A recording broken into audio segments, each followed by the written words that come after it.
Hi everyone! చంద్రుని వెలుగులో కృష్ణమ్మ చూసారా? ఎంత అందంగా, ప్రశాంతంగా కనిపిస్తా ఉందో. మేమైతే నిమజ్జనం చేయడానికి ఆకులను ఇందులో వేయటానికైతే వచ్చామనమాట. అలాగే సైడ్‌కి వినాయకులు కొట్టుకొచ్చేస్తారు కదా!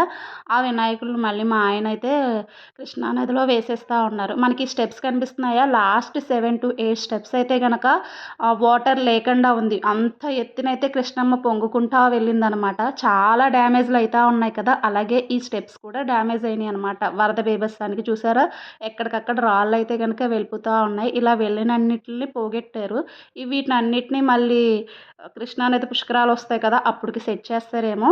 ఏదేమైనా లాస్ట్ స్టెప్స్ కనిపిస్తున్నాయి కదా! అక్కడి వరకైతే గనక కృష్ణమ్మ పొంగుకుంటా వెళ్ళిందనమాట. ఈవినింగ్ పిల్లలు ఆడుకుంటాకొస్తారు కదా!